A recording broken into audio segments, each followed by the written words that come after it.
Tensions boiled over when Cookies began protesting. Around 1,000 Meiteis were affected by the violence. The government issued a shoot-at-sight order. Approximately 10,000 armed forces were deployed in Manipur. Hi everyone, welcome to my channel Buzzkind, and I hope you all are doing well. Today's video is gonna be about the violence happening in Manipur, and I can't wait to share all the insights with you. But before we get started, make sure to hit the subscribe button and press the bell icon to stay updated on all my future content. So without further ado, let's get this video rolling.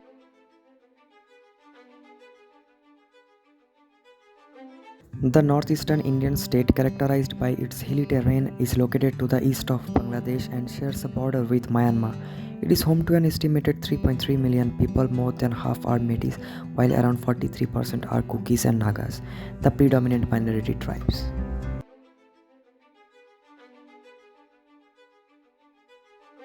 The situation is devastating. So far, over 130 people have lost their lives and 400 more have been injured in the violence that started back in May. The situation has also resulted in over 60,000 people being forced out of their homes as the army, paramilitary forces, and police struggle to put an end to the violence, but it's proving to be a challenging task.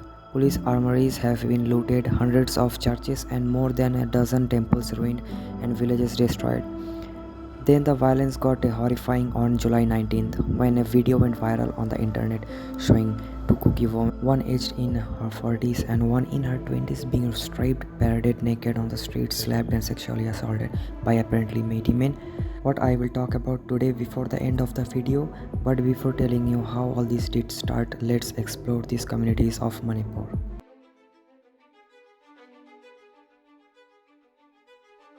The Meitei people have roots in Manipur, Myanmar and surrounding areas.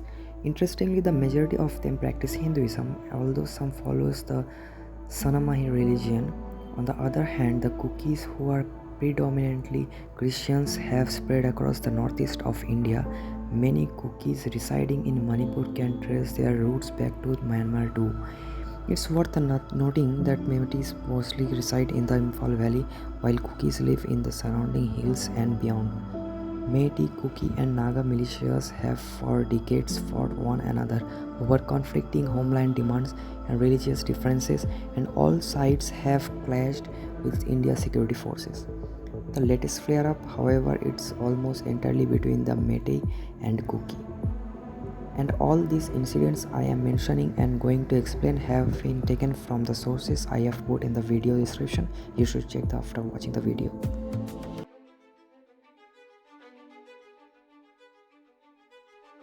The situation became heated when Kukis began protesting against demands from the Meiteis to give an official tribal status, which the Kukis argued would strengthen their already powerful position in government and society, allowing them to buy the lands or settle in predominantly Kuki areas.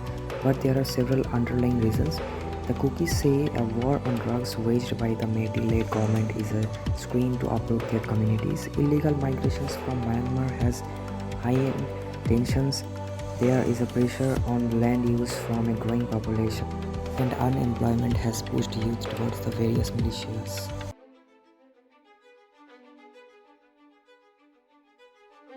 Amidst the long-standing tensions between the Meitei and the Kuki people, a tribal organization called All Tribal Student Union Manipur opposed the decision of Manipur High Court, which is acting Chief Justice M.B. Muralidharan passed an order directing the state government in Manipur to recommend the inclusion of the Meitei people community in the scheduled tribes list on the 27th of March. And to oppose this decision, the organization All Tribal Student Union Manipur called for a march named the Tribal Solidarity March on May 3rd, which turned violent in the district of Churchandpur. Reportedly, more than 60,000 protesters participated in this march.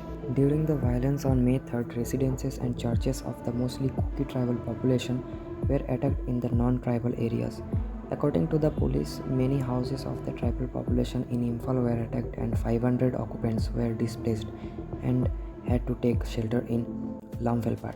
Around 1,000 Meiteis affected by the violence also had to flee from the region and take shelter in Bishnupur.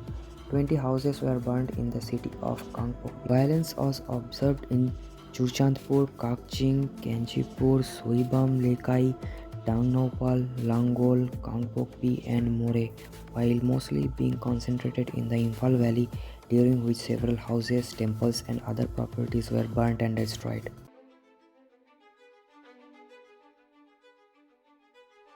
To counter the violence, curfew was imposed across 8 districts, which includes non-tribal dominated Imphal West, Kakching, Thoubal, Jiribam and Bishnupur, as well as the tribal dominated Churchandpur, Kangpokpi and Tengnopal districts. By the end of 3rd May, 55 columns of the Assam Rifles and the Indian Army were deployed in the region, and by the May 4th, the Manipur government issued a shoot-at-sight order and the Union government evoked Article 355, the security provision of the Indian Constitution, and took over the security situation of Manipur. More than 9,000 people were relocated to safer locations following May 5th, about 20,000, and by May 6th, 23,000 people have been relocated to the safe locations under military supervision. The central government airlifted 5 companies of the Rapid Action Force to the region, and around 10,000 army, paramilitary and central armed police forces were deployed in Manipur. As of 14th May, the total military buildup in Manipur stood at 126 army corps and 62 companies of paramilitary forces. As all of this was unfolding, another truly terrifying incident occurred.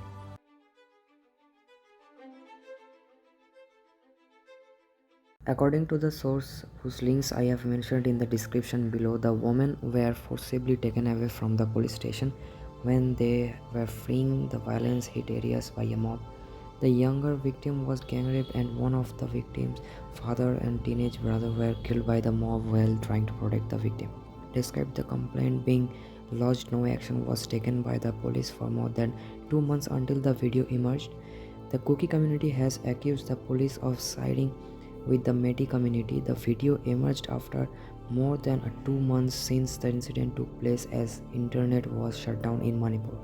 One of the victims said that they have been left to the mob by the police.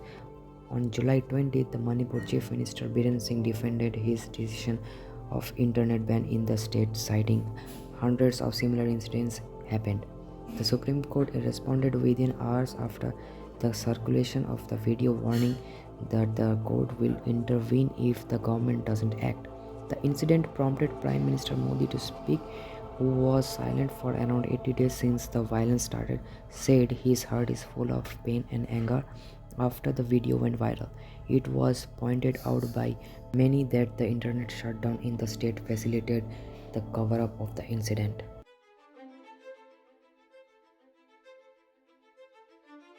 Prime Minister Narendra Modi had remained silent on the violence in Manipur up until the video of the 4th May. He said the incident had shamed India and that no guilty will be spared. What happened with the daughters of Manipur can never be forgiven. But many Indians are asking why it has taken so long for him to comment publicly on Manipur. Now the Indian government has deployed 40,000 soldiers, paramilitary troops and police to the region in an attempt to stem the latest round of violence. So far it has resisted calls from tribal leaders to impose direct rule, but the violence continues to spread and force more villagers from their homes. Just hope and pray that peace may come at the earliest in Manipur. With that said, to you guys, thank you so much for watching. If you guys like this, make sure to smash the like button and sure to subscribe if you wanna see more such interesting videos, and make sure to share. Also feel free to comment down below about your thoughts. Thank you again for joining me on this, and until next time.